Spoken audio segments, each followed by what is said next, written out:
देखो बेटा question number 6 क्या है, व्याख्या कीजिए कि 7 × 11 × 13 + 13 और एक ये भाज्य संख्या क्यों है। क्या बोला, दो डिजिट दो दे दिया आपको संख्या, एक तो ये और एक ये दोनों भाज्य संख्या क्यों है वो बताना है आपको। बेटा भाज्य संख्या का मतलब क्या होता है, जिसमें स्वयं के अतिरिक्त किसी और का भाग भी जाए। भाज्य यानी भाग जाए, क्या जाना चाहिए बेटा, भाग, तो इसमें भाग जाना चाहिए, तो ये भाज्य संख्या होगी। तो पहले इसको लेते हैं और एक बार फिर इसको लेते हैं, करके देखता हूं मैं हल। 7 × 11 × 13 + 13। देखना बेटा, इन तीनों को आपस में गुणा करोगे, 7 को 11 से गुणा किया 77, और 77 को 13 से गुणा करोगे तो 1001 प्लस कितना है बेटा 13। अब इसको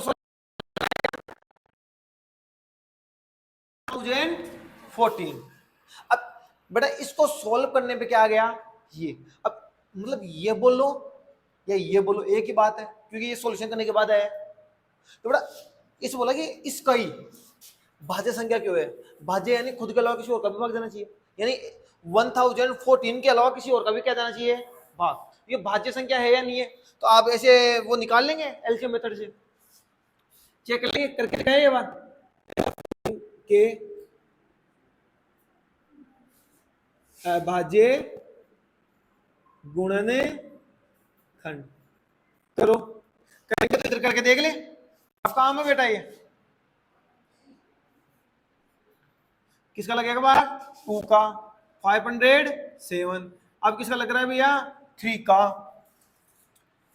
1 बार 6 बार 9 बार, ठीक है। अब किसका लगता है डायरेक्ट बेटा 13 का लगता है, 13 का इसमें देगा 13 बार, फिर 13 का लगेगा कितने बार लगेगा 1 बार। तो इसका अभाज्य गुणनखंड कौन से हो गए, ये 2 गुणा 3 गुणा 13 गुणा 13। बेटा हमने हमको क्या बोला कि ये संख्या भाज्य संख्या क्यों है। भाज्य संख्या का मतलब क्या होता है, स्वयं के अतिरिक्त किसी और का क्या जाना चाहिए, भाग। तो यहाँ पे भाग तो बेटा 2 का भी जा रहा है, 3 का भी जाता है, 13 का भी जाता है, और वापस 13 डबल बार, 3 संख्या को जा रहा नहीं जा रहा है, तो ये खुद के अलावा किसी और का जा रहा है, हम क्या बोलेंगे, अतः ये भाज्य संख्या है। अतः यह भाज्य संख्या है। सेकंड को करके दिखाता हूं एक बार, सेकंड 7 गुणा 6 गुणा 5 गुणा 4 गुणा 3 गुणा 2 गुणा 1 प्लस कितना है 5। बेटा इस पूरे को आप मल्टीप्लाई करोगे ना यहां तक तो आ जाएगा 5040। आगे क्या है, प्लस का कितना है 5, दोनों को सॉल्यूशन करते हैं कितना हो गया 5045। अब एक चीज बताना रे मुझे बेटा, मैंने अभी एक चीज बता दी यहाँ पे आपको, किसको सॉल्यूशन किया क्या आ गया, ये मतलब भाज्य संख्या तो है। भाज्य संख्या का मतलब क्या होता है, स्वयं के अतिरिक्त किसी और का क्या जाना चाहिए बेटा, भाग। अब इसके अभाज्य गुणनखंड देखो 2 3 13 13 आ रहा है, मतलब खुद के अलावा किसी और का भी तो गुणनखंड आ रहा है, तो उसका भाग भी जा सकता है, तो ये इसी वजह से ये क्या हो गया भाज्य संख्या। ऐसे ही इसका भी क्या करेंगे, इस प्रकार काटेंगे, अभाज्य गुणनखंड करेंगे, क्या करेंगे बेटा, अभाज्य गुणनखंड क्या लिखेंगे,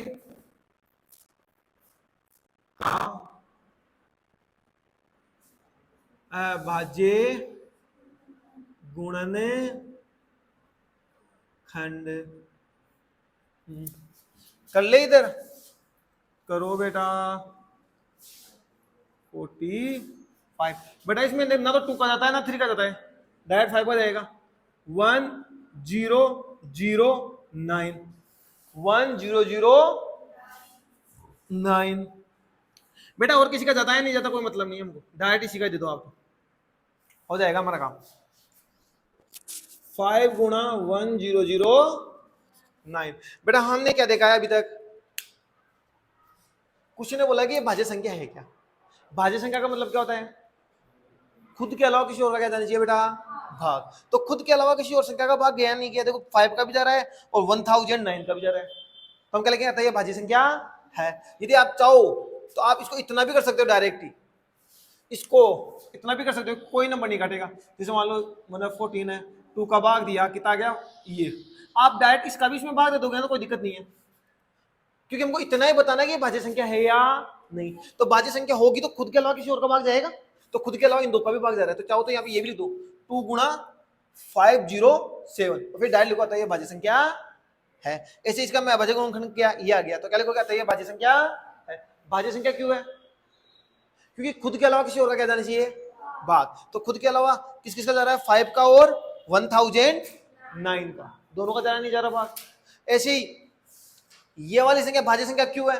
क्योंकि खुद के अलावा किसी और का भाग जा रहा है क्या? किस किस का जा रहा है भैया? 2 का भी जा रहा है, 3 का भी जा रहा है और 13 का भी जा रहा है। तो क्या लिखोगे यहाँ पे? अतः ये भाज्य संख्या है। अतः यह भाज्य संख्या है।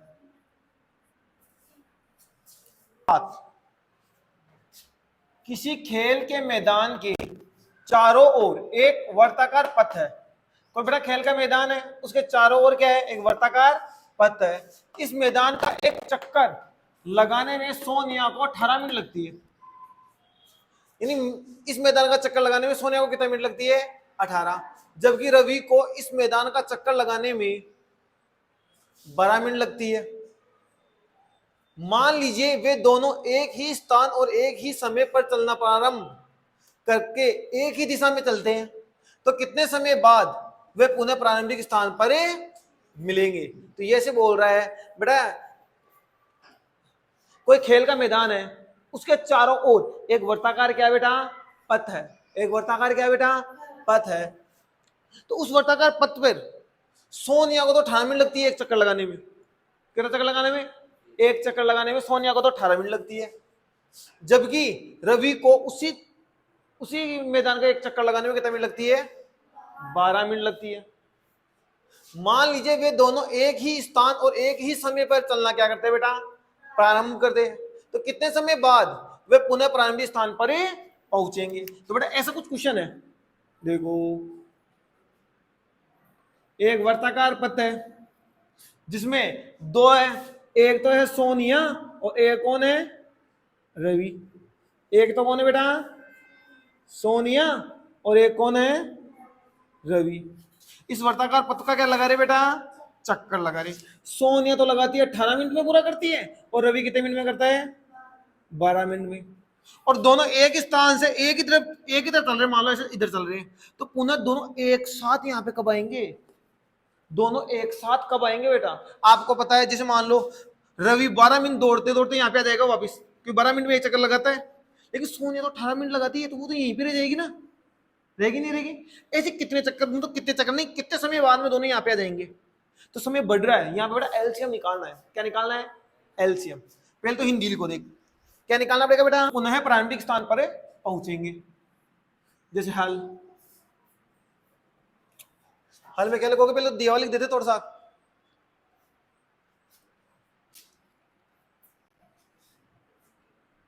क्या लिखोगे? दिया है,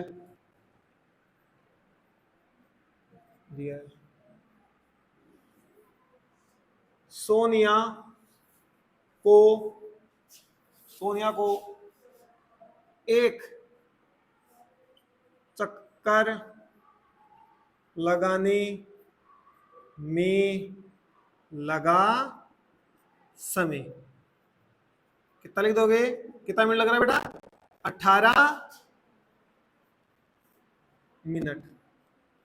सोनिया को एक चक्कर लगाने में लगा समय, तो सोनिया एक चक्कर लगाने में कितना समय लगा रही है? 18। ऐसे ही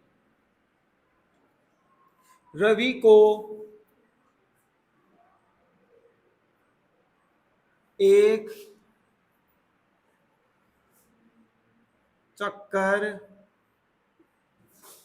लगाने में लगा समय कितना है बेटा? 12 मिनट। तो बेटा इनका एलसीएम निकालना है, क्योंकि वो कितने समय बाद में कितने चक्कर लगा रहा है, समय तो ज्यादा लगेगा। तो इसका एलसीएम निकालना, क्या निकालना है? एलसीएम। और एलसीएम निकालने के लिए पहले इन दोनों के क्या करना पड़ेगा? अब अभाज्य गुणनखंड। तो 18 के यानी 18 के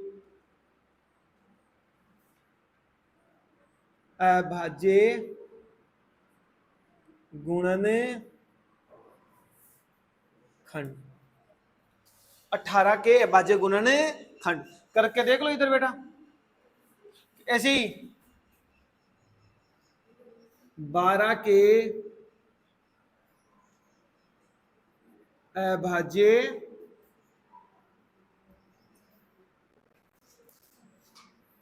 गुणनखंड करो। 9 3 का दोगे कितना गया? 3 और 3 का दोगे कितना गया? 1। ऐसे किसका करना पड़ेगा बेटा? 12 का। 2 का देखो कितना गया? 6। 3 का देखो कितना गया? 3। 3 का देखो कितना गया बेटा? 1। लिखो। और सॉरी गया 1। लिखो। 18 के क्या है अभाज्य गुणनखंड? 2 3 3। 2 गुणा 3 गुणा 3। ऐसे इसके कितने? 2 गुणा 3। बेटा एक चीज और देखना होता है, आपको पता है पावर के रूप में लिखते हैं इनको। किसके रूप में लिखते हैं? 2 की पावर 3 की पावर कितनी है? 2। 3 2 बार है तो 3 की पावर 2। 1 एक बार है तो 1 की पावर, सॉरी 2 कितनी बार है? 1 बार, तो 2 की पावर 1। यहाँ पे 2 कितनी बार है? 2 बार, तो 2 की पावर 2। 3 कितनी बार है? 1 बार, तो 3 की पावर 1। अब क्या निकालना है बेटा इसका? LCM। LCM का मतलब क्या होता है? लेस है। लेस है यानी ले लो सारे जितनी प्रकार के आइटम है सभी ले लो। कितने प्रकार के आइटम है? 2 और 3। कितने प्रकार के आइटम है बेटा? 2 ही प्रकार के आइटम है। एक तो है 2 और एक कौन है? 3। बेटा यहां पे एक बताओ बेटा, आइटम कितने प्रकार के? 2 प्रकार के। लेस यानी ले लो सारे, ज्यादा से ज्यादा लेना है। तो 2 कितनी बार है? ज्यादा से ज्यादा 2 बार। और 3 भी कितनी बार है? 2 बार। क्या लेना पड़ता है? ज्यादा से ज्यादा। 2 की पावर 2 कितने हो गए? 4। और 3 की पावर 2 कितने हो गए? 9। तो 4 को 9 से गुणा किया तो 36। यानी एलसीएम कितना आ गया? 36। तो मतलब 36 मिनट बाद में रवि और सोनिया, सोनिया ये ना प्रारंभिक स्थान पर पहुंचेंगे एक साथ। ठीक है, तो यहां पे क्या लिखोगे?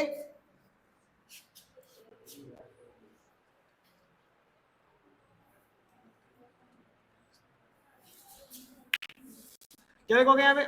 36 मिनट बाद सोनिया व रवि पुनः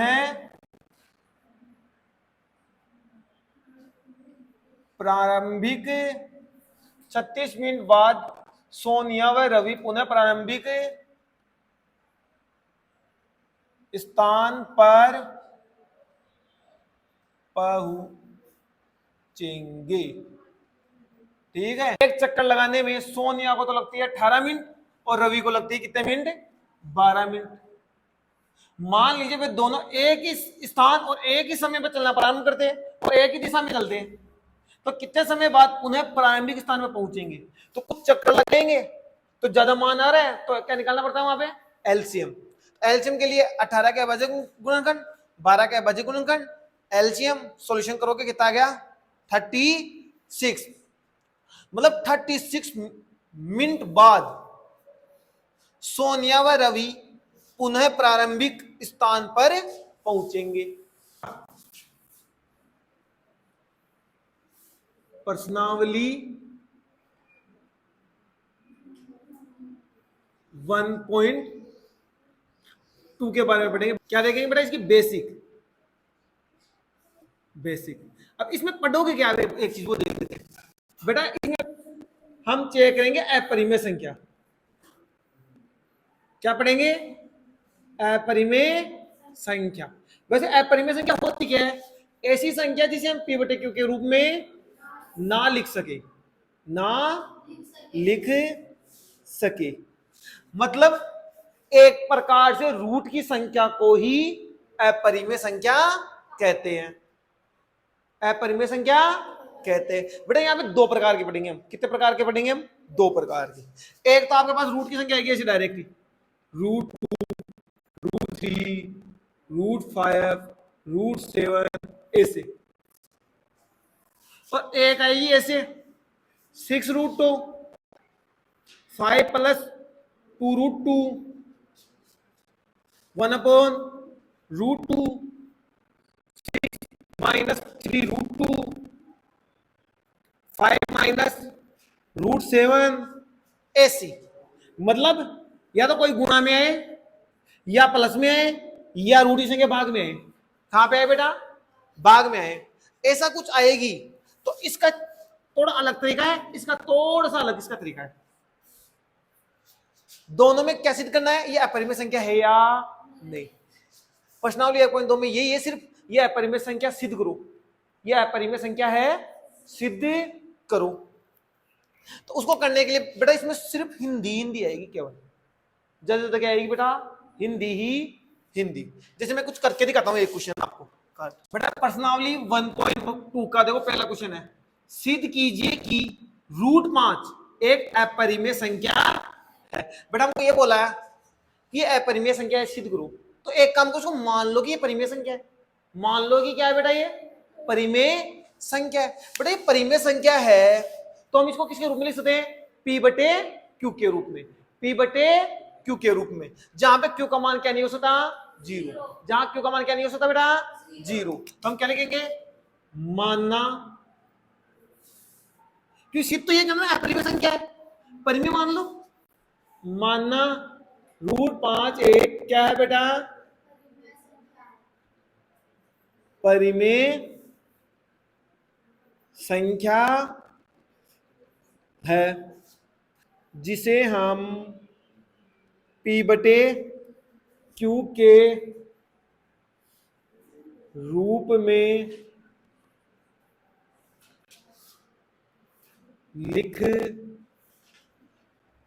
सकते हैं, जहां q बराबर नॉट इक्वल टू 0। बेटा देखो एक चीज, माना रूट 5 परिमेय संख्या मान लो, अब परिमेय सिद्ध करना है, परिमेय मान लो। अब परिमेय है तो इसे हम किसके रूप में लिख सकते हैं? p बटे q के रूप में लिख सकते हैं, जहां q का मान क्या नहीं हो सकता? 0। एक लाइन और लिखनी होती है इसमें, क्या लिखोगे? p q एक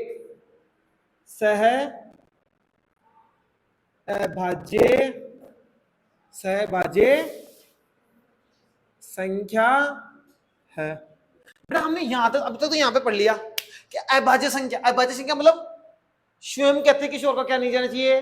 भाग। मतलब p और q में, यदि p और q अभाज्य संख्या है मतलब p और q में खुद के अलावा किसी और का भाग जाना नहीं चाहिए। तो ये फिर सहभाज्य संख्या क्या होता है फिर? बेटा एक तो हम ऐसे बोल लूं कि भाग नहीं जाना चाहिए, और एक भाग जाना ही नहीं चाहिए। केवल एक के अलावा किसी को और का भाग जाना ही नहीं चाहिए, बिल्कुल भी नहीं जाना चाहिए। बस सहभाज्य का मतलब ये होता है, बिल्कुल भी नहीं जाना चाहिए, केवल एक का जाना चाहिए। केवल किसका जाना चाहिए बेटा? एक का। तो p और q एक सहअभाज्य संख्या है। बेटा एक चीज बताओ रे, मैंने रूट 5 को परिमेय संख्या माना है, तो हम लिख सकते हैं क्या? p बटे q बराबर रूट 5, क्योंकि हमने मान लिया इसको परिमेय संख्या है, और परिमेय संख्या को क्या लिख सकते हैं? p बटे q के रूप में। यहां से मेरे को वैल्यू चाहिए हमेशा p की। किसकी वैल्यू चाहिए बेटा? p की। तो मेरे को p का मान चाहिए रूट 5 क्या हो जाएगा? q। रूट 5 क्या हो जाएगा?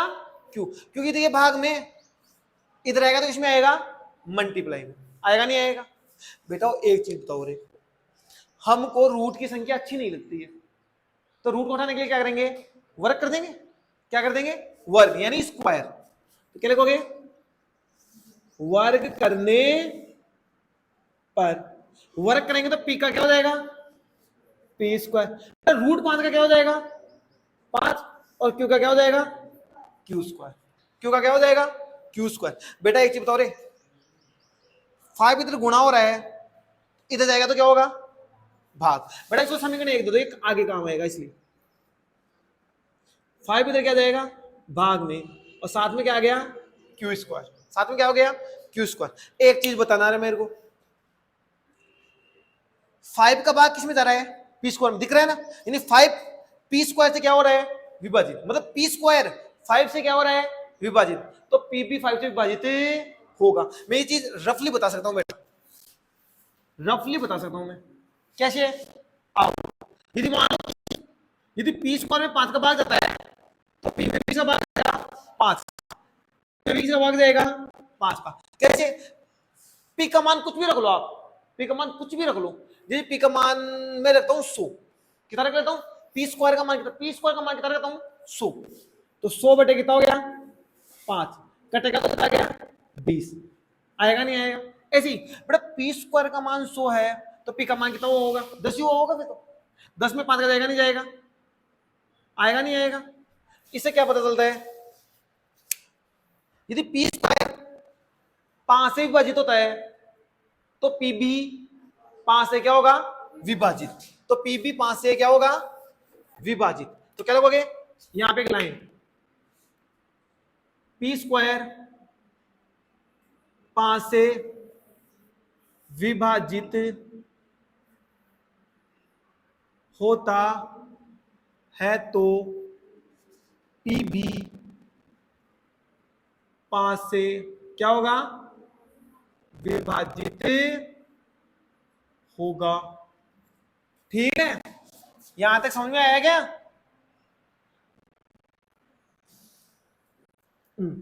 बेटा यहां तक करने के बाद एक मानने का काम होता, मानना। तो बेटा हम मोटा मोटा क्या काम करेंगे बता दूं। यदि परिमेय संख्या है जिसे हम क्या लिख सकते हैं? जिसे हम पी बटे क्यू के रूप में लिख सकते हैं, और क्यू बराबर नॉट इक्वल टू 0। और पी और क्यू एक सहअभाज्य संख्या है। मतलब सहअभाज्य का मतलब जिसमें एक के अलावा किसी का भाग जाना ही नहीं चाहिए। हमने एक माना भी ये पी बटे क्यू, मान ये 5 परिमेय संख्या है जिसे हम क्या लिख सकते हैं? पी बटे क्यू। मतलब पी बटे क्यू रूट 5 के बराबर होगा, क्योंकि ये भी परिमेय है, ये भी क्या है? परिमेय। इधर डिवाइड हो रहा है, इधर जाएगा तो क्या हो जाएगा? मल्टीप्लाई। बेटा हमको रूट में संख्या अच्छी नहीं लगती है तो क्या करेंगे? वर्ग करेंगे। तो पी स्क्वायर बराबर रूट 5 का क्या हो जाएगा? 5, और क्यू का क्या हो जाएगा? Q square. इसको देंगे समीकरण 1। अब क्यू स्क्वायर, अब ये 5 गुणा है, इधर आएगा तो किसमें आ जाएगा? भाग में। तो हम क्या लिखेंगे? देखो पी स्क्वायर 5 से क्या होता है? विभाजित। तो पी भी 5 से क्या होगा? विभाजित। पी भी 5 से क्या होगा? विभाजित होगा। फिर बेटा इसके बाद मानने का काम होता है। बेटा 5 से क्यों कर रहा हूं मैं विभाजित? क्योंकि मैं अभी ये जो क्यू है ना, क्यू, इसको भी किसी विभाजित करवाऊंगा? 5 से। किससे? 5 से। लेकिन हमने एक चीज बोला कि पी और क्यू तो कौन है? सहभाज्य ना, उसमें एक के अलावा किसी का भाग जाना ही नहीं चाहिए ना। दोनों में किसी का भाग जा रहा है? 5 का। फिर दोनों में किसी का भाग जाएगा? 5 का। आगे मैं करके दिखाता हूँ ये बात पूरा। माना माना पी बराबर, किसके बराबर माना? इसके बराबर। पी बराबर जो रूट में संख्या है ना, उसको रूट में संख्या कितनी है? 5, और साथ में एक लेना पड़ता है सी। साथ में क्या लेना पड़ता है? सी। और यहां पे सी कौन है? सी पूर्णांक है बेटा। सी क्या है? पूर्णांक का मतलब माइनस प्लस की संख्या, माइनस और प्लस की संख्या। बेटा एक चीज बताओ, अब जो काम इधर किया ना वही दोगे सीधा सीधा। क्या किया इधर? मैंने पी का स्क्वायर क्या नहीं किया, तो इधर भी करो। इसके साथ जो काम होगा वही काम किसके साथ होगा? इसके साथ, वरना ये नाराज हो जाएगा बेटा। लिखो वर्ग करने पर, करो वर्ग। वर्ग करेंगे तो पी का तो पी स्क्वायर, 5 का स्क्वायर कितना हो जाएगा? 25, और सी का क्या हो जाएगा? सी स्क्वायर। समीकरण क्या दे देंगे बेटा इसको? 2। समीकरण 1 2 को देखो, समीकरण 1 व 2 से बेटा पी स्क्वायर का मान ये है, इधर पी स्क्वायर का मान ये है। यदि पी स्क्वायर आपस में बराबर है तो ये दोनों भी आपस में क्या होंगे? बराबर। मतलब 5 क्यू स्क्वायर बराबर कितना हो जाएगा? 25 सी स्क्वायर, ये 25 सी स्क्वायर। बेटा मेरे को यहां पे देखो, मैंने किसका मान निकाल लिया था? कहां गया? यहां से मैंने क्यू का मान निकाल लिया था। किसका मान निकाल लिया था? क्यू का। एक सेकेंड, यहां से मेरे को क्यू का मान चाहिए अभी, निकालो। ये इधर गुणा में इधर आएगा तो किसमें आएगा बेटा, भाग में। 25c² बटे में कितना आएगा 5, q² बराबर कितना हो गया, भाग दोगे तो 5c²। बेटा इधर था ये गुणा में, इधर आएगा तो किसमें आएगा, भाग में। q² बटे कितना हो गया 5, और साथ में इधर क्या बच गया c²। बेटा वही काम यहाँ पे क्या लिखा था मैंने, p² 5 से विभाजित होता है तो p भी 5 से क्या होगा विभाजित। ऐसे ही q² 5 से विभाजित होता है तो q भी 5 से विभाजित होगा। क्या लिखोगे, q² 5 से विभाजित होता है तो, q² 5 से विभाजित होता है तो q भी 5 से क्या होगा बेटा, विभाजित होगा। अतः बेटा देखो इधर आओ, क्यूब भी 5 से विभाजित हो रहा है और पी भी किससे विभाजित हो रहा है 5 से। अतः पी और क्यू दोनों 5 से विभाजित होते हैं।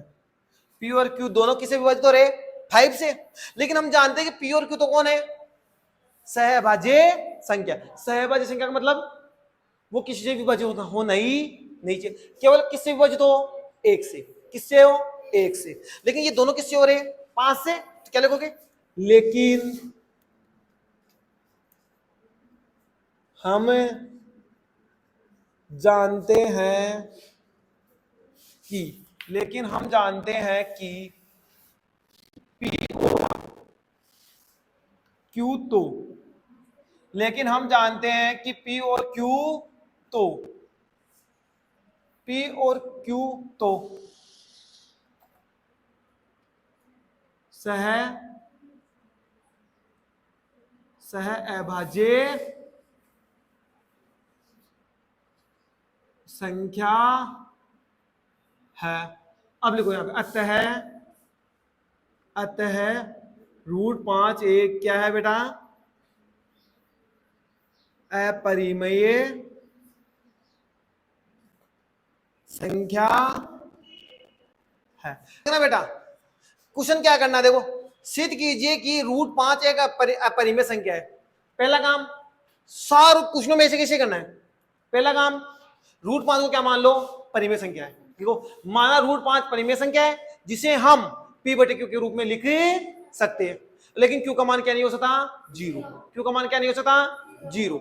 और फिर क्या लिखोगे, p और q एक सह अभाज्य संख्या। हमने क्या माना पहले, √5 एक क्या है, अपरिमेय संख्या। लिख दो, सॉरी परिमेय संख्या है, मान लिया था मैंने। तो यहाँ पे ये कर सकते हैं, p बटे q बराबर √5, क्योंकि ये भी परिमेय ये भी क्या है परिमेय। नीचे q है, बराबर के इधर जाएगा तो किसमें आएगा, गुणा में। तो p बराबर √5 q। बेटा रूट में हमको संख्या अच्छी नहीं लगती तो हम क्या करेंगे, फिर वर्ग करेंगे। तो वर्ग करेंगे तो p² बराबर 5q², समीकरण क्या दे देंगे उसको 1। बेटा 5 इधर गुणा में है, इधर आएगा तो इसमें आएगा भाग में। तो हम ये जानते हैं कि p² 5 से विभाजित होता है, दिख रहा ही है, विभाजित दिख रहा है ना, p² 5 से क्या होता है, विभाजित होता है, तो p भी 5 से विभाजित होगा। अब इसके बाद में मानने का काम होता है, मानेंगे किसको, जो रूट में संख्या है ना उसको, किसके बराबर, p के बराबर। तो माना p बराबर 5c, c कौन है, पूर्णांक। c क्या है बेटा, पूर्णांक। तो हम क्या करेंगे, वर्ग करेंगे। वर्ग क्यों करेंगे बेटा, इधर वर्ग किया इधर भी करेंगे। जो काम करना है दोनों के साथ करना है, जो काम करना है दोनों के साथ करना है, नहीं वरना एक नाराज हो जाएगा। तो बेटा वर्ग करेंगे, तो वर्ग करेंगे तो p² बराबर 25c²। समीकरण क्या दे देंगे इसको 2। समीकरण क्या दे देंगे इसको 2। इसको समीकरण मैंने क्या दे दिया बेटा 2 दे दिया। तो समीकरण 1 और 2 में लिखेंगे p², इधर भी p² दोनों आपस में बराबर होंगे, तो 5q² बराबर 25c² होगा। 5 गुणा में इधर आएगा तो इसमें आएगा भाग में, तो q² बराबर 5c²। मुझे c² का मान चाहिए, किसका मान चाहिए, c² का। 5 गुणा में इधर आएगा तो इसमें आएगा भाग में, तो q² बटे कितना है 5 बराबर में c²। मतलब q² 5 से विभाजित होता है तो Q भी 5 से विभाजित होगा। अतः P और Q दोनों किससे विभाजित हो रहे बेटा? 5 से। लेकिन हम जानते हैं कि P और Q तो कौन है? सह अभाज्य संख्या, मतलब खुद के अलावा किसी और का भाग नहीं जाएगा, खुद के अलावा किसी और का भाग नहीं जाएगा। लेकिन दोनों में किसका भाग जा रहा है? 5 का। मतलब ये बात हमारी गलत है। बेटा ये गलत है तो फिर ये भी गलत होगी। तो अतः √5 एक अपरिमेय संख्या है। जैसे बेटा मैं यहाँ पे क्वेश्चन चेंज करते हैं, बस यहाँ पे लिख दो √3। माना √3 परिमेय संख्या है जिसे हम P बटे Q के रूप में लिख सकते हैं जहां Q बराबर नॉट इक्वल टू 0। P और Q एक सहभाज्य संख्या वैसे वैसे बस √5 की जगह क्या लिखोगे? √3। फिर वही यहाँ पे Q भाग में इधर गुणा में आएगा तो यहाँ पे कितना हो गया बेटा? √3। वही करके वर्ग करेंगे तो √3 का वर्ग क्या होता है? 3। ये गुणा में इधर आ गया तो भाग में, तो यहाँ पे भी कितना हो जाएगा? 3 मतलब P स्क्वायर 3 से विभाजित होता है तो P भी 3 से विभाजित होगा। बड़े यहाँ पे जो रूट में संख्या उसको मानना पड़ता है। रूट में कितनी है? 3। तो 3 का स्क्वायर कितना होता है? कितना होता है? 9। समीकरण 1 व 2 से यहाँ पे देखो समीकरण 1 में 3, यहाँ पे कितना है? 9 है। बेटा ये इधर आएगा कितना? 9/3। भाग देते कितना आ गया? 3। तो इधर पे भेजोगे तो कितना आ गया? 3। यहाँ पे तो कितना आ गया? 3। यहाँ पे कितना हो गया? 3। और यहाँ पे कितना हो गया? 3। कोई दिक्कत नहीं है। मैं इसको बोल के देखता हूं बिना देखे। अरे याद ना हो तो रट लो। सिद्ध कीजिए कि √3 एक अपरिमेय संख्या है। तो क्या लिखोगे? माना √3 एक परिमेय संख्या है जिसे हम P बटे Q के रूप में लिख सकते हैं जहां Q बराबर नॉट इक्वल टू 0। एक लाइन कौन सी? P और Q दोनों सह अभाज्य संख्या है, दोनों सहभाज्य संख्या है। तो P बटे Q बराबर क्या मानना पड़ेगा? √3। मुझे P का मान चाहिए। किसका मान चाहिए बेटा? P का। तो Q किसमें भाग में? इधर आएगा तो किसमें आएगा? गुणा में। P बराबर √3Q। बेटा रूट की संख्या हमको अच्छी नहीं लगती तो हम क्या करेंगे? वर्ग। तो वर्ग करेंगे तो P स्क्वायर बराबर 3Q स्क्वायर। समीकरण क्या दे देंगे? 1। 3 इधर गुणा में, इधर आएगा तो भाग में। तो P स्क्वायर बटे 3 बराबर Q स्क्वायर, बराबर Q स्क्वायर। मतलब P स्क्वायर 3 से विभाजित होता है तो P भी 3 से विभाजित होगा। फिर मानने का काम। माना P बराबर, यहां पे रूट में जो संख्या 3 है तो 3C। C कौन है? पूर्णांक। C कौन है? पूर्णांक। पूर्णांक क्या होता है बेटा? माइनस प्लस की संख्या, माइनस और प्लस की संख्या। बेटा मैंने इधर वर्ग किया तो इधर भी करना पड़ेगा, नहीं नाराज हो जाएगा, ध्यान देना। तो क्या करेंगे? P स्क्वायर 3 का स्क्वायर कितना हो गया? 9 और C स्क्वायर। बेटा समीकरण 1 और क्या देखेंगे? 2। समीकरण 1 में क्या है? P स्क्वायर बराबर 3Q स्क्वायर और यहाँ पे P स्क्वायर 9C स्क्वायर। बेटा ये दोनों आपस में बराबर है तो ये भी आपस में बराबर होंगे। 3Q स्क्वायर बराबर 9C स्क्वायर। 3 गुणा में इधर आएगा तो इसमें आएगा भाग में। तो Q स्क्वायर बराबर 9/3C स्क्वायर, 9/3C स्क्वायर। फिर क्या करना है? भाग दोगे तो Q स्क्वायर बराबर 3C स्क्वायर। 3 इधर गुणा में, इधर आएगा तो किसमें आएगा? भाग में। तब क्या लिखेंगे? Q स्क्वायर 3 से विभाजित होता है तो Q भी 3 से विभाजित होगा, Q भी 3 से विभाजित होगा। अतः P और Q दोनों सहभाज्य संख्या है। मतलब अतः P और Q दोनों 3 से क्या होते हैं? विभाजित। लेकिन हम जानते हैं कि P और Q तो सहभाज्य संख्या है, अतः √3 एक अपरिमेय संख्या है। जैसे मैं आप यहाँ पे √3 की जगह √7 कर दूं, √3 की जगह कितना कर दूं? √7। फिर क्या लिखोगे? देखो बिना देखे। माना √7 एक परिमेय संख्या है जिसे हम P बटे Q के रूप में लिख सकते हैं जहां Q बराबर नॉट इक्वल टू 0 और P और Q दोनों सहभाज्य संख्या है। फिर क्या? P बटे Q बराबर क्या लिखोगे? √7। Q गुणा में भाग में, इधर आएगा तो किसमें आएगा? गुणा में। P बराबर क्या हो जाएगा? √7Q। तो आपको अब क्या करना पड़ेगा बेटा? वर्ग। क्यों? रूट की संख्या हमको अच्छी नहीं लगती तो P स्क्वायर बराबर 7Q स्क्वायर। 7 इधर गुणा में, वापस समीकरण 1 दे देंगे, गुणा में इधर आएगा तो किसमें आएगा बेटा? फिर भाग में। तो मतलब P स्क्वायर बटे कितना आ जाएगा? 7 बराबर में कौन होगा? फिर Q स्क्वायर। फिर क्या लिखोगे? P स्क्वायर 7 से विभाजित होता है तो P भी 7 से विभाजित होगा। फिर मानने का काम। माना P बराबर जो रूट में, वो रूट में कितना भी 7 तो 7C। बेटा इधर वर्ग किया था तो इधर भी क्या करना पड़ेगा? फिर वर्ग। तो P स्क्वायर बराबर कितना हो जाएगा? 7 का कितना होता है? 49C square. 49 सी स्क्वायर। समीकरण ए को दो लेंगे, वहां पे समीकरण कौन सा था, पी स्क्वायर बराबर 7 क्यू स्क्वायर, और यहाँ पे क्या है, पी स्क्वायर बराबर 49 सी स्क्वायर। समीकरण ए दो से क्या होगा, 7 क्यू स्क्वायर बराबर 49 सी स्क्वायर। 7 इधर गुणा में, इधर आएगा तो किसमें आएगा बेटा, भाग में। किसमें आएगा, भाग में। भाग में आएगा तो क्यू स्क्वायर बराबर 7 क्या हो जाएगा, सी स्क्वायर। 7 गुणा में इधर आएगा तो इसमें आएगा भाग में, तो हम क्या लिखेंगे, क्यू स्क्वायर 7 से विभाजित होता है तो क्यू भी 7 से विभाजित होगा। लेकिन हम लेकिन क्या, अतः पी और क्यू दोनों 7 से विभाजित होते हैं, लेकिन हम जानते हैं कि पी और क्यू तो क्या है, सह अभाज्य संख्या, अतः √7 एक अपरिमेय संख्या है।